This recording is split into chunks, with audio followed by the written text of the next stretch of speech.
En la Biblia usted se va a encontrar que Jesús es presentado de muchas maneras. Es presentado, digamos, de muchas maneras, como, por ejemplo, que Él es Dios y incluye todo lo que es Dios. También Jesús es presentado como el pastor de las ovejas. También es presentado como la luz del mundo. Luego también es presentado como el Salvador del mundo. Presentado también como el Alfa y el Omega. Y así usted puede ir viendo cómo es y cómo van presentándose a través de la palabra a nuestro Señor Jesucristo. Pero el milagro que hoy vamos a ver, que queremos observar, quiero que observe usted quién es Jesús. Y quiero que usted observe quién es Él, porque Él es, dice Hebreos capítulo 12:2, si por favor va para allá, ahí lo vamos a estar un momento y después vamos a Lucas capítulo 7. Pero Hebreos capítulo 12 dice lo siguiente en el versículo 1 y en el versículo 2. Hebreos 12, 1 y 2. ¿Lo tiene? Vamos a leerlo y dice así la escritura juntos. Por tanto, nosotros también, teniendo en derredor nuestro tan grande nube de testigos, despojémonos de todo peso y del pecado que nos asedia y corramos con paciencia la carrera que tenemos por delante. ¿Me ayuda? Versículo 2. Puestos los ojos en Jesús, el autor y consumador de la fe, el cual, por el gozo puesto delante de él, sufrió la cruz, menospreciando el oprobio, y se sentó a la diestra del trono de Dios. El texto dice que pongamos los ojos en Jesús. Poner los ojos en Jesús es el medio por el cual corremos nuestra carrera con perseverancia. Escuche, poner los ojos en Jesús se da como el medio que tenemos para correr nuestra carrera con perseverancia. Cuando dejas de mirar a Jesús, entonces te desanimas. Cuando dejas de mirar a Jesús, entonces no solamente te desanimas, te desalientas, sino empiezas a ver que mis hermanos alrededor también son bien pecadores. Y entonces me desanimo de ellos, me desanimo de las circunstancias, porque dejamos de ver a Jesús. Vuelvo a repetir, poner los ojos en Él se nos da como el medio por el cual corremos nuestra carrera con perseverancia. Esta carrera, por supuesto, incluye llegar a ser santos como lo es. Permanecer en la estrecha, digamos, camino, o voy a usar este símil, si hablamos de carrera, en esta pista, ¿verdad? Muy estrecha hasta el final.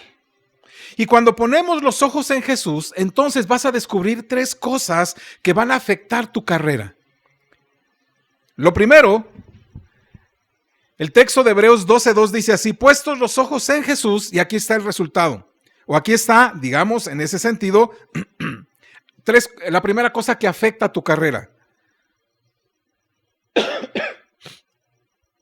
En primer lugar, a Cristo se le llama ahí el autor y consumador de la fe. Es decir, significa que Él ha hecho la obra decisiva de morir en la cruz, de resucitar y de sentarse en el trono del Padre, a la diestra de Dios.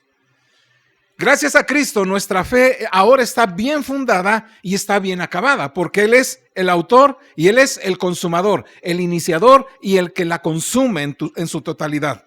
Es como si ya estuviera acabada.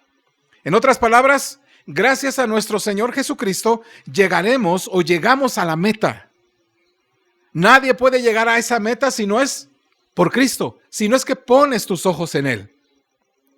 Él fundó nuestra fe y Él acabará también con ella. Por eso, pon los ojos en Cristo. En segundo lugar, vemos a Cristo como fuente de aliento para nuestra perseverancia. Escuche, versículo 2. Puestos los ojos en Jesús, el autor y consumador de la fe, el cual, por el gozo puesto delante de él, sufrió la cruz, menospreciando el oprobio, y se sentó a la diestra del trono de Dios. Así que en segundo lugar, usted va a ver a Cristo como la fuente de aliento para nuestra perseverancia. Por eso es importante, cuando ponemos nuestra mirada en Él, entonces podemos observar que hay un camino. que Él ha trazado y donde Él también está. Pero al mismo tiempo podemos transitar este camino, este camino estrecho, ¿con qué? Con este aliento para nuestra perseverancia. Debido a que su perseverancia o en su perseverancia, el Señor Jesucristo soportó la cruz. Corrió su carrera, digamos, con éxito a pesar del sufrimiento. Y eso, mi amado hermano, nos debe animar a correr nuestra carrera a pesar del sufrimiento. En la semana estuve leyendo Romanos capítulo 8 y la pregunta me hizo me penetró. ¿Quién nos separará del amor de Cristo? Y entonces da una serie de elementos. Ni esto, ni esto, ni esto, ni esto, ni esto. ¿Quién? Entonces el Dios que me ama, yo concluí ahí, el Dios que me ama, el Dios que dice que me ama, el Dios que me sostiene con su amor, el Dios que me alienta con su amor, es el mismo Dios que sostiene o que me sostiene en el caos, en la tristeza, en la aflicción, en el dolor. Porque ¿quién me va a separar de su amor? Así que yo bendigo al Señor porque me permite entonces colocar mis ojos en Jesús y también ser alentado porque Él también, en ese sentido, corrió esa carrera con éxito, en ese sufrimiento, para que yo pueda ser también alentado en mi caminar o en mi correr en la carrera de la fe. Y en tercer lugar, cuando miramos a Jesús, entonces Él nos muestra cómo corrió su carrera. Dice que la corrió puestos o por el gozo puesto delante de Él. Por lo tanto, la clave de nuestra resistencia de permanecer firmes en esta obra que ya terminó nuestro Señor Jesucristo, que ya la consumó, y tener la confianza de que el gozo que satisface toda nuestra vida está obviamente a la vuelta de la esquina, hermanos. Estamos más cerca que cuando empezamos, ¿no cree? Por eso, Él la va a terminar y nos va a dar el aliento para terminarla. Él nos va a traer con gran gozo porque podemos caminar, hermanos, y podemos correr esta carrera conociendo que el Señor está ahí. Por eso es importante poner nuestra mirada ahí, porque cuando yo lo miro, entonces sé también que tengo la esperanza de que está a unos pocos pasos más. No sé tú cómo estás corriendo tu carrera en la fe. Por eso, mi amado hermano, sigamos corriendo, sigamos adelante, porque Cristo abrió ya el camino para hacerlo. Así que en esta confianza, hermanos, en esta confianza firme, en el gozo, Él ha puesto ese gozo delante de nosotros. Entonces caminemos con fe. De hecho, Hebreos se trata de la fe, ¿cierto? 11 y 12. En el capítulo 11 de Hebreos, la fe es la certeza de las cosas que se esperan. La convicción de lo que no se ve. Y aquí nos dice ahora es el gozo esperado. Por una parte, la certeza de las cosas que se esperan. Y ahora en el capítulo 12 nos dice es el gozo esperado. La fe, mi amado hermano, es el anticipo, es la certeza de esas cosas que tenemos. Ahora mismo, mi hermano, puedes ya saborear. Ya puedes disfrutar, ya puedes gozarte. El anticipo que el Señor nos da es el gozo de la promesa de Dios una y otra vez, cada vez que caminas en fe.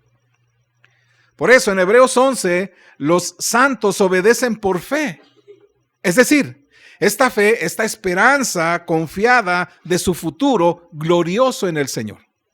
Ellos sufrieron viendo a aquel que es su plenitud de gozo. Por eso, mi amado hermano, esa fe confiada en ese futuro gozo con el Señor es la clave para nuestra obediencia constante, es la clave para una vida que se somete al Señor y es la clave para caminar en una vida que le agrade. Así que con esta imagen, mi amado hermano, de Cristo como el autor y consumador de la fe, en realidad es lo que el día de hoy vamos a ver en un milagro que a mí se me hace también extraordinario como todos los milagros del Señor. Vuelvo a decirte, cuando tú vas a ver a los milagros del Señor y no te sorprende, entonces algo está pasando en tu corazón. Algo está pasando en tu mente. Cuando los lees no te sorprende algo de lo que está sucediendo o en sí mismo el milagro, entonces está pasando algo que deberías considerar delante de Dios. Pero el día de hoy vamos a ver uno de esos milagros que deberíamos considerar a la luz de la fe.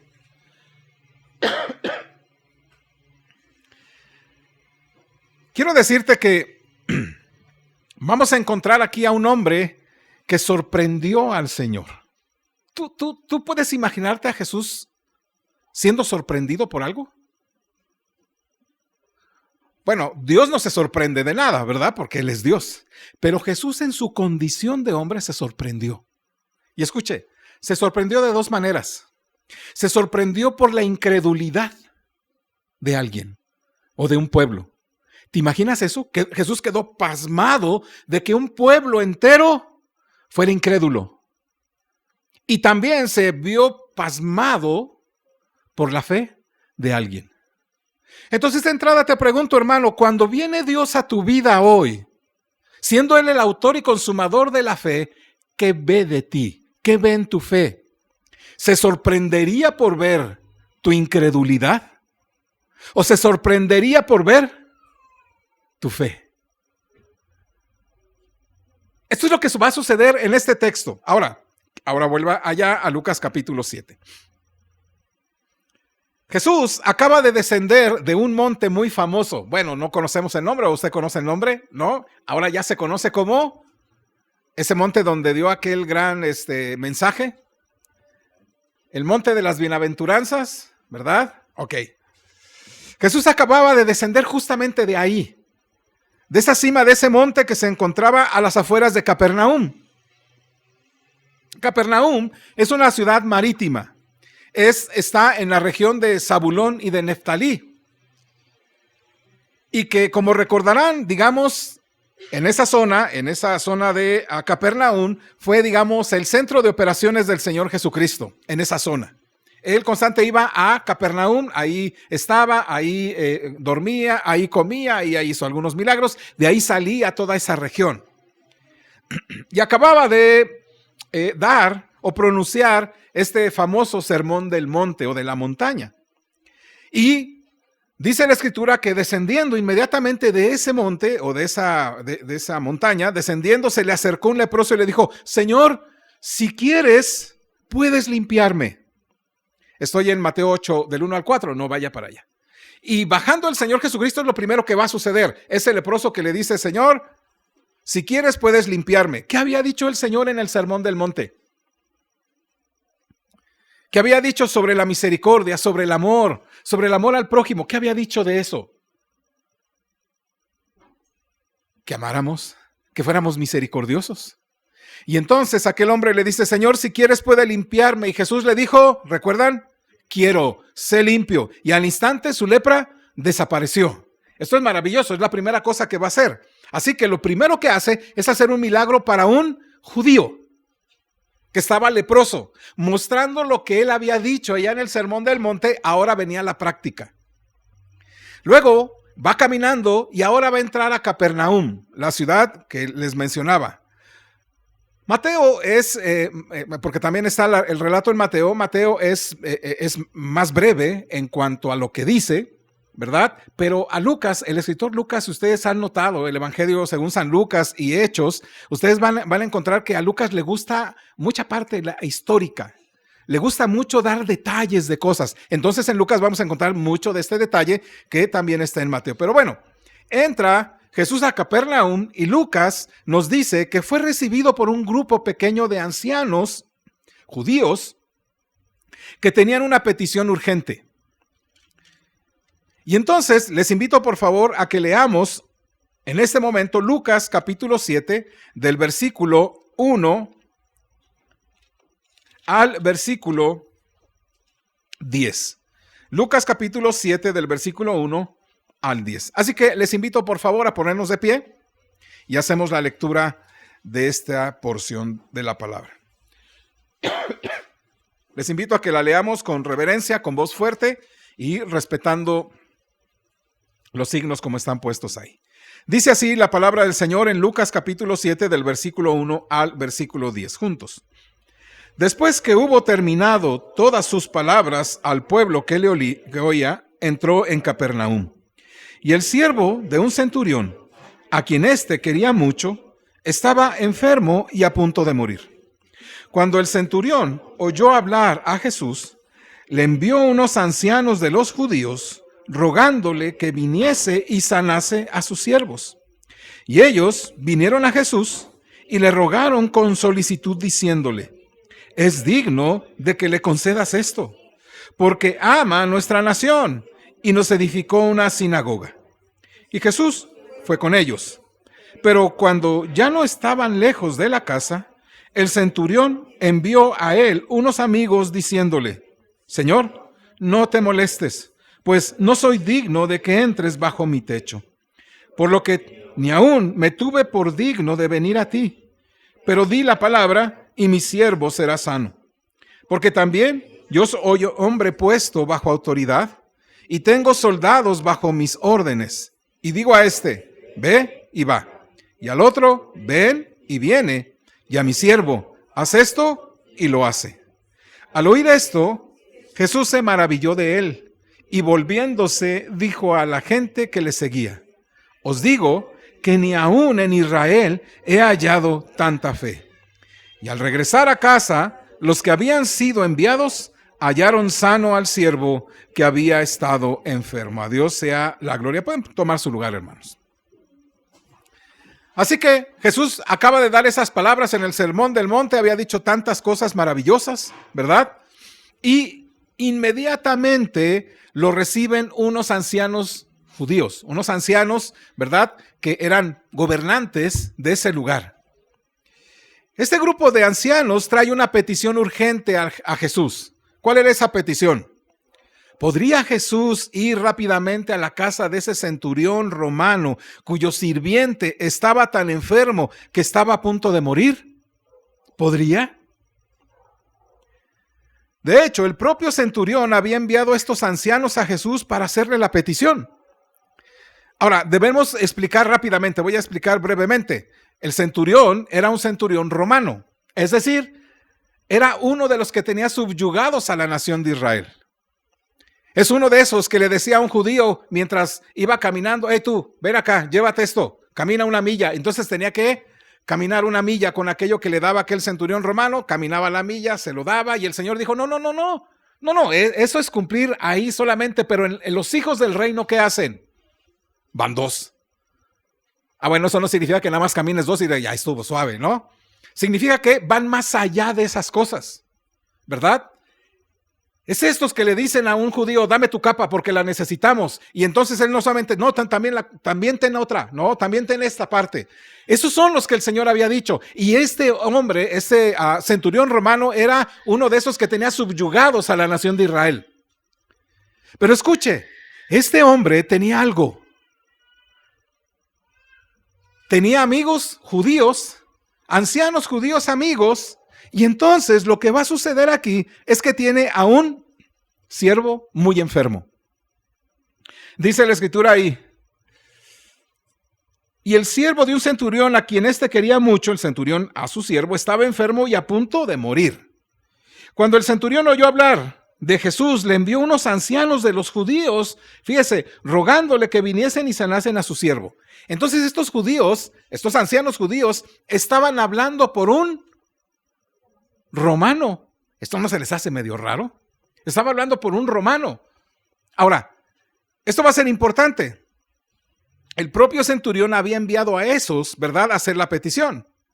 Quizá desde nuestra mirada no podemos ver lo extraño de esa petición. Los líderes judíos no solían simpatizar con los soldados romanos.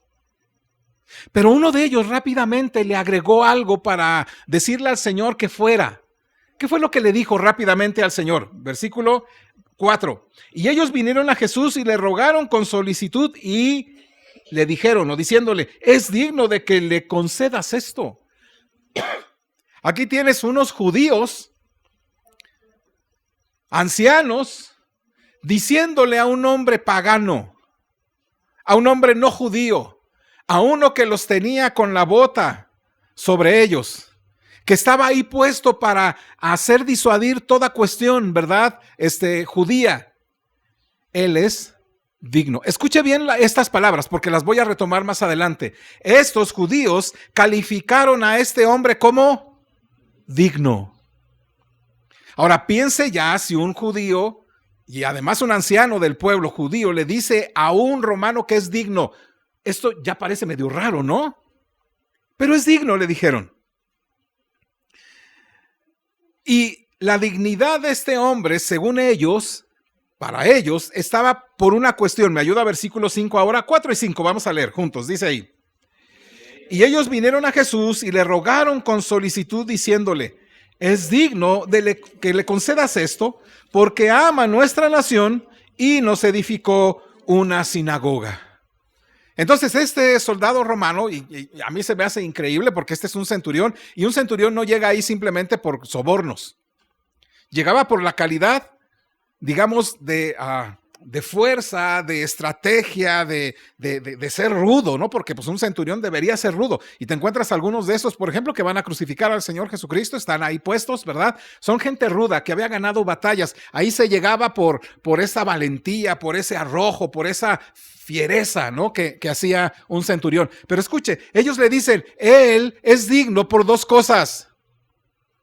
Primero, ama a nuestra nación. ¿Y cómo lo demuestra que ama a nuestra nación? Porque hizo una sinagoga. Seguramente el Señor Jesucristo también enseñaría en alguna de esas, en esa sinagoga que él construyó. Lo que significa que este romano, ¿verdad? Este centurión romano tenía la capacidad económica para poder hacer una sinagoga. Imagínense nada más esto. Imagínense que aquí quisiéramos levantar, ¿verdad? En este terreno todavía que tenemos, nuestro templo. Y dijera, no se apuren, yo amo tanto Puebla que voy a hacerles el edificio de roca eterna, ¿no? Y no cualquier cosa, porque no se conformaban con unas carpitas, no, eran edificios, ¿no? Es importante.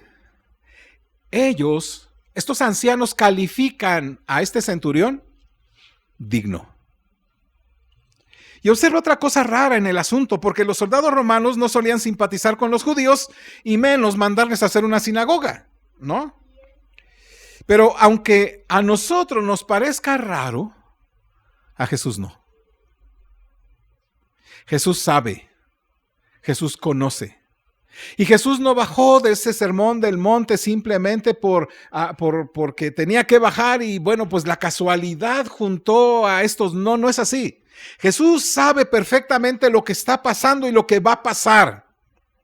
Y se encamina, fíjese interesantemente, hacia la casa del centurión. Versículo 6 dice, versículo 6 en su primera parte. Dice, voy a leer el versículo 5. Porque ama a nuestra nación y nos edificó una sinagoga. Y Jesús fue con ellos. No sé si encuentras alguna rareza en eso. Jesús, el maestro judío, yendo a una casa de un incrédulo, de un pagano, de un romano, que además tiene la bota sobre la nación.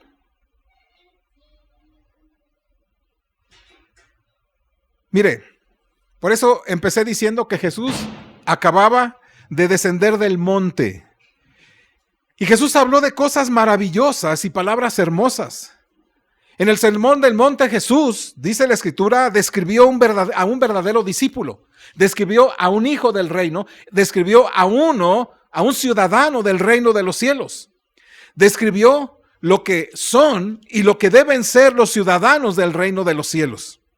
Describió que ellos son así. Voy a decir rápidamente algunas cosas. Describió esto. Ellos se arrepienten de sus pecados, aman a sus enemigos con amor procedente del cielo. Ellos, estos del reino, son generosos, son misericordiosos, son compasivos, hacen el bien, son justos, son pacificadores, son obedientes, no adulteran ni en el mundo externo, o sea, no adulteran en el mundo pues visible, ni tampoco desde el corazón. Oran por sus enemigos y les hacen todo el bien posible. No juzgan como jueces a sus hermanos, sino que están dispuestos a amarlos y a ayudarlos, etcétera. Y entonces va bajando y le dicen, hey, ¿puedes hacer algo por este?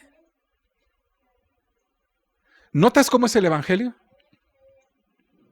El Señor Jesucristo, después de hablar en el sermón del monte, inmediatamente baja y dice, esta es la manera en que debes vivir, actuar. ¿De qué te sirve decir que amas al Señor si no amas a tu prójimo? ¿De qué te sirve decirte que eres parte del reino de los cielos si no eres misericordioso?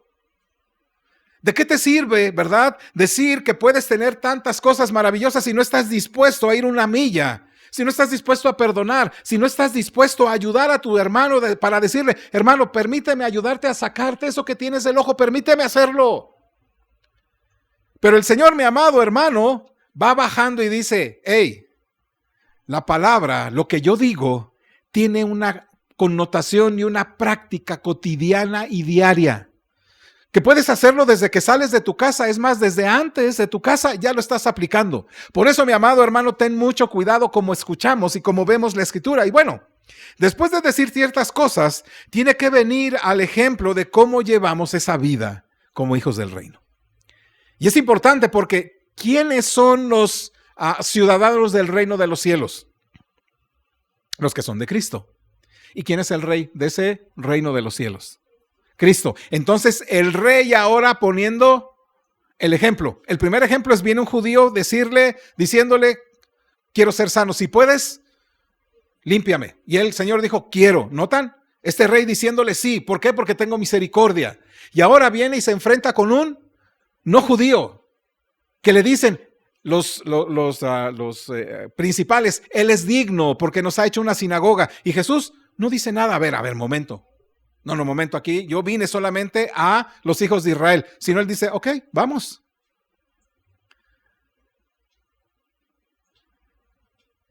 Jesús va a usar a un soldado romano, a un pagano que ocupa su tierra, que recauda impuestos y que sirve a los dioses y a los idólatras. Va a usar el peor escenario y a la peor persona posible para ilustrar lo que él había enseñado en el Sermón del Monte. Porque no pudo encontrar tanta fe en Israel como en un hombre que no es judío. Escucha esto, en ninguna parte en Israel pudo encontrar la fe como la de ese soldado centurión romano. Y va a tener que usarlo para nuestra vergüenza, hermanos. Y lo va a traer para nuestra vergüenza, pero también para que veamos quién es el Señor. Entonces Jesús se dirige a esa casa del centurión. No pone ningún pero y va. Ahora acompáñeme, versículos 6 y 7, por favor, de Lucas capítulo 7. Dice así la Escritura, versículo 6 al 8, vamos a leer. Dice así, y Jesús fue con ellos, pero cuando ya no estaban lejos de la casa, el centurión envió a él unos amigos diciéndole, Señor, no te molestes, pues no soy digno de que entres bajo mi techo. Por lo que ni aún me tuve por digno de venir a ti, pero di la palabra y mi siervo será sano. Porque también yo soy hombre puesto bajo autoridad y tengo soldados bajo mis órdenes. Y digo a este, ve y va. Y al otro, ven y viene. Y a mi siervo, haz esto y lo hace. Ahora esto es maravilloso lo que le dice el centurión a Jesús. Este centurión, en pocas palabras, primero envió a unos amigos que eran ancianos, pues, o los ancianos de la nación o de la región, pues, para pedirle a Jesús que fuera, que viniera a su casa. Le dijo a Jesús, díganle por favor que mi siervo está tan mal, que se está muriendo, que si puede venir a mi casa. Esos ancianos le dicen, ve, no seas así. Estoy parafraseando. Porque Él es digno. Él es digno porque ama a nuestra nación y ha hecho una sinagoga. Y Jesús dice, vamos. Y va rumbo a su casa.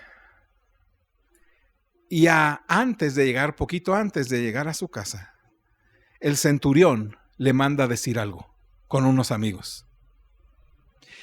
Esto es lo maravilloso. Esto es lo que debería, hermanos, sorprendernos, porque este centurión va a comprender lo que ninguno de los ancianos de Israel comprendió. Este centurión va a comprender lo que ninguno de esos hombres y mujeres de Israel comprendieron y quizá muchos de nosotros no lo hemos comprendido. Su actitud era esta: Señor, no vengas a mi casa porque yo no soy digno. Yo no soy digno. Ay, a ver. Los judíos allá decían que sí era digno porque había hecho muchas obras. Y él mismo se califica a sí mismo como indigno. No soy digno, no soy digno, no soy digno que vengas a mí. No quise ir a ti precisamente porque no soy digno. Y ahora Dios no quería pues venir ante tu presencia trayendo mi pecado a tu santa voluntad, a tu presencia. No quería hacerlo. No quería venir porque frente a ti yo no puedo estar. Ahora, no estamos hablando por posición o porque era étnicamente diferente. Él no está diciendo estas cosas porque lo que dice después nos da la señal de lo que le está diciendo al Señor. Por eso el Señor dice, esta fe es como la que yo no he encontrado aquí. Este centurión dice, y se ve a sí mismo como totalmente indigno, primero, de acercarse a Jesús y segundo, de que Jesús ahora venga a su casa. No quería venir a ti porque tú eres santo, tan santo que yo no soy digno. Es más, sí pedí que vinieras.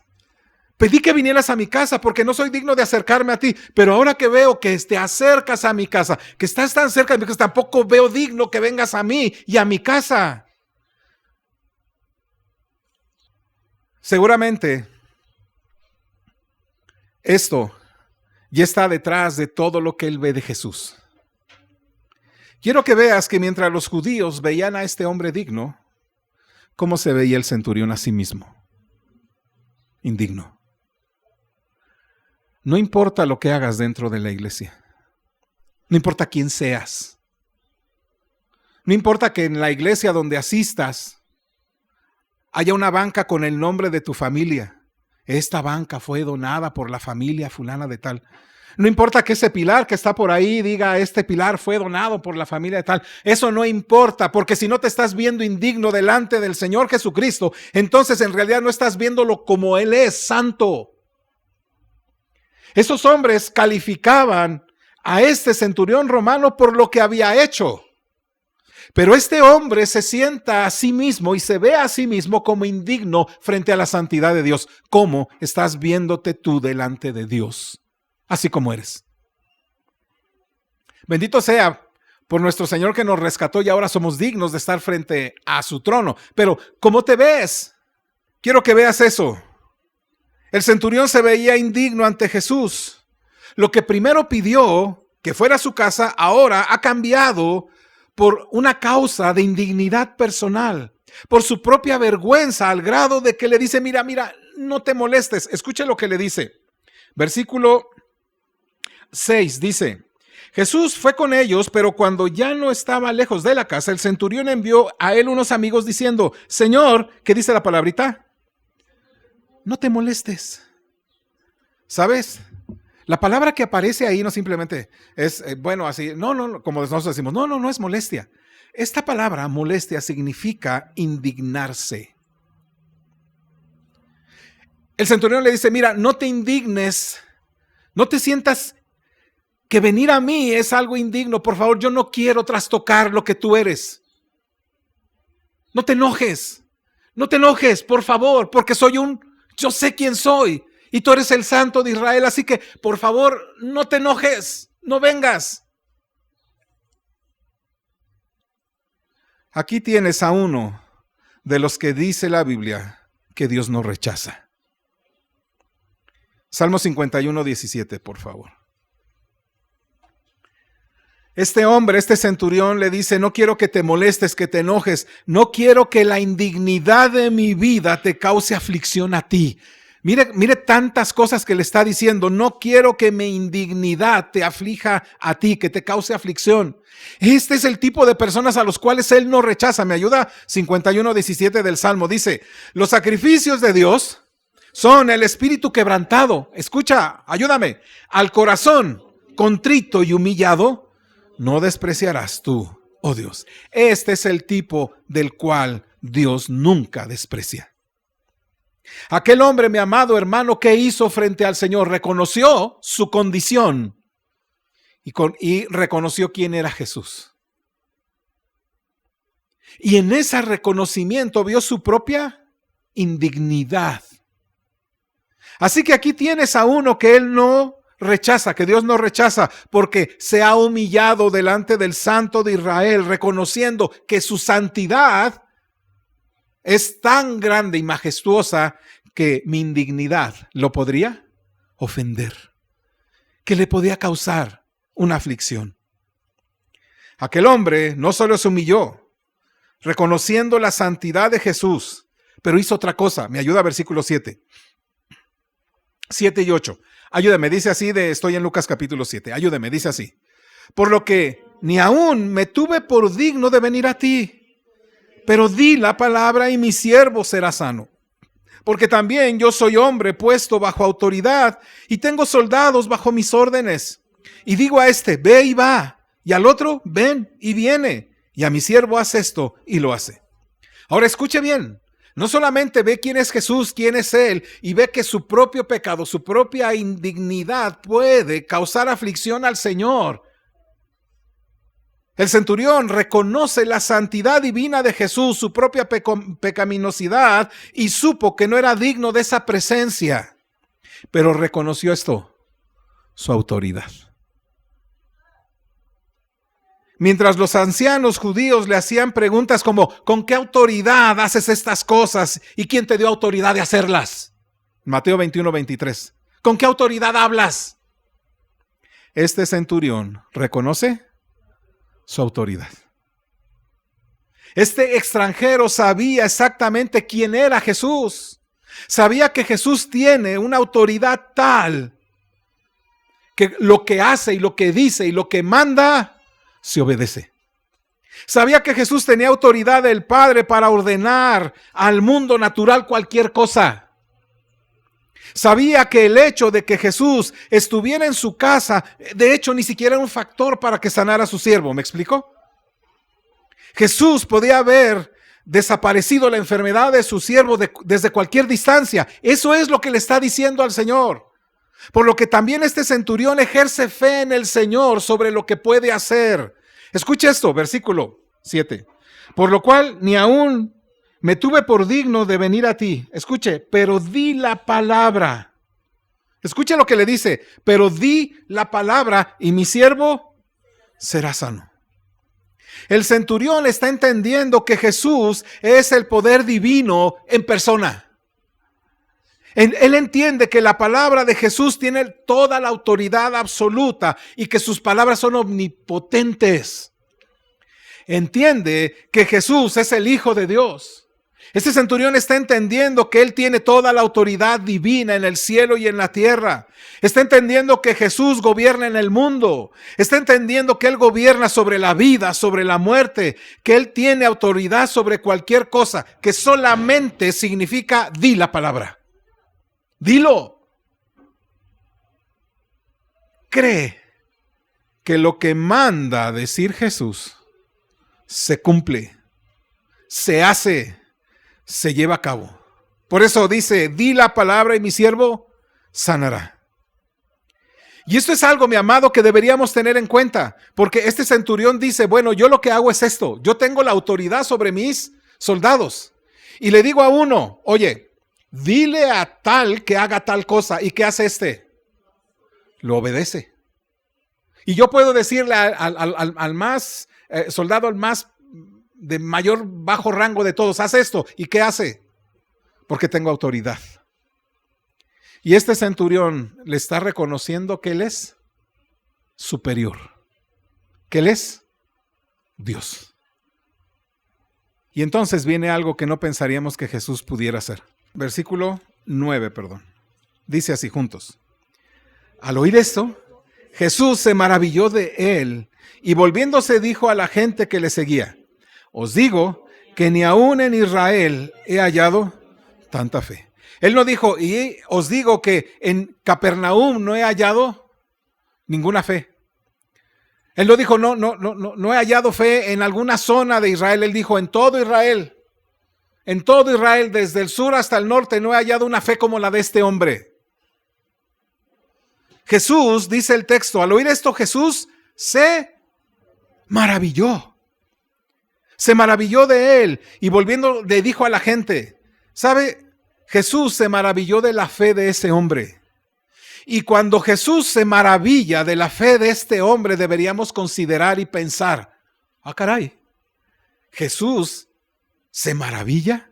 Sí, en su condición de hombre, sí. Es irónico, hermano, que la única persona registrada en los evangelios cuya fe hizo maravillarse a Jesús fuera un soldado romano. No fuera un judío. La única razón por la que estaba en Palestina era para ayudar a mantener a los judíos bajo el gobierno dominante de Tiberio. Era para lo único que estaba.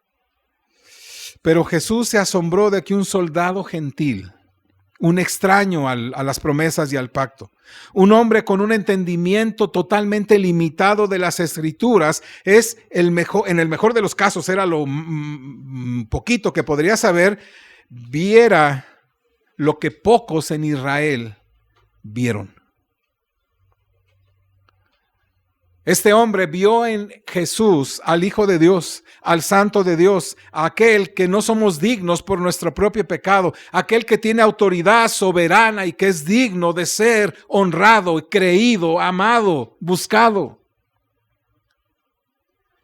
Y yo quiero pensar que este fue el primer fruto de lo que él venía a ver o vino a realizar nuestro Señor Jesucristo. Mateo 8:11 dice así: y os digo que vendrán muchos del oriente y del occidente y se sentarán con Abraham, Isaac y Jacob en el reino de los cielos. Así que muy probablemente, hermanos, yo creo que ahí lo vamos a ver a este centurión romano y lo vas a conocer por su nombre.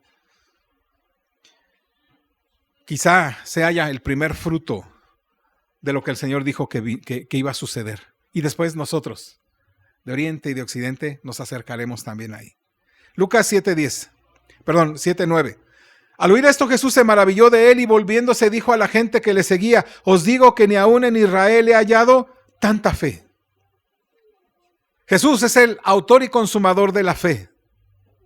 Y esta fe está puesta en él. Mire, este centurión, ¿dónde puso sus ojos?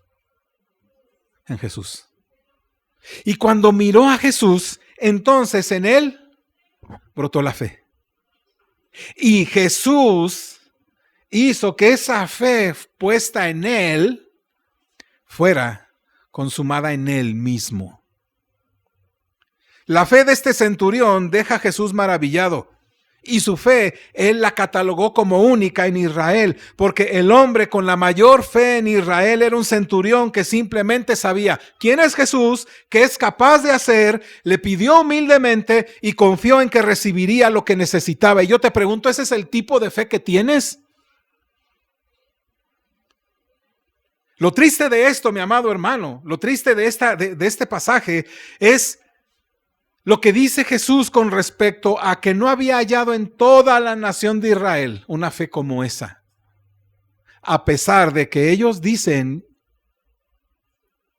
que son hijos de Abraham, que son los de las promesas, que tienen una gran fe en Dios, que se han purificado del pecado, que viven una vida santa. El Señor le dijo: no tienes fe, tu fe no me sorprende, tu fe no me maravilla, tu fe simplemente no es una fe como la que yo deseo, como esta de centurión. Y no sé si esta sería una acusación hoy para ti y para mí. La manera en que estamos viendo a Jesús y la fe que decimos tener, ¿lo sorprende? ¿Lo maravilla? ¿O no? Quiero que te preguntes a ti mismo, ¿la fe que hoy tengo maravilla a Jesús? Él puede decir: yo no hallo ninguna otra fe tan grande como la de este hombre, como la de esta mujer que son mis hijos. ¿Eso puede decir de ti Jesús? O puede sorprenderse diciendo: cuánta incredulidad hallo en esta congregación. Cuánta incredulidad hallo en esta familia. Cuánta incredulidad hallo en esta nación.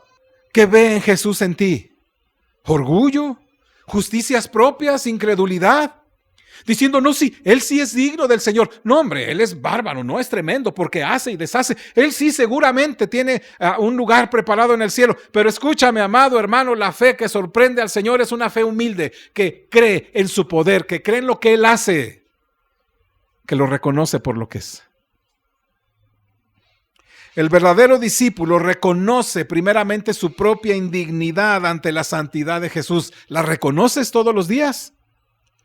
O te levantas diciendo, bueno, pues es que ya soy salvo y ya eso ya no importa. Pues como, pues ya voy, perdóname, Señor, ya no lo vuelvo a hacer. Y lo vuelves a hacer, y lo vuelves a hacer, y lo vuelves a hacer. El verdadero discípulo reconoce su propia indignidad frente a Jesús. Pero con humildad se acerca a Él y le confía a Él su vida, porque sabe que Él tiene poder, porque Él es soberano, porque Él es misericordioso. Estos que sorprenden o que maravillan a Jesús son los que no se conforman con nada menos que honrarlo a Él y amarlo a Él. Son los que caminan viéndole a Él. Son los que corren la carrera, pues viendo y poniendo los ojos en Jesús, el autor y consumador de la fe. Que vienen dificultades, que vienen problemas, que vienen situaciones en la vida, pero yo pongo mis ojos en Cristo. Que si bien es cierto que hay situaciones en la vida que pero Él dice, yo no me desenfoco. Quiero ver a Jesús, quiero confiar en Él, porque Él ha abierto esta brecha para que yo corra. Son los que caminan viéndole a Él. Y son los que desean una fe como la de este hombre. Al final, sucede aquello que pidió. Versículo 10, por favor. Y al regresar a casa, los que habían sido enviados hallaron sano al siervo que había estado enfermo.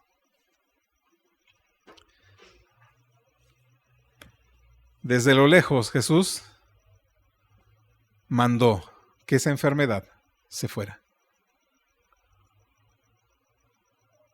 Así que Jesús no se sorprende de cuán bien oras o cuánto lees la palabra. No se sorprende del gran conocimiento que tengas. No se sorprende si eres muy sabio en la palabra o si haces milagros. No se sorprende si haces mucho. Jesús se sorprende de aquellos que realmente creen en Él con humildad. Así que pidámosle que nos ayude a vivir de tal manera nuestra fe en Él, que nuestra fe le maraville. Tenemos tantas ventajas, mi amado hermano, con respecto a aquel centurión. Tenemos tantos privilegios, tenemos tanta exposición a la palabra, a la verdad del Señor, que deberíamos desear vivir una fe que pudiera maravillar al Señor. Que podamos ver a Jesús como lo que Él es. Y que nuestra fe dé testimonio de que realmente estamos poniendo nuestra fe, nuestra confianza y los ojos en Jesús. Vamos a ponernos en pie.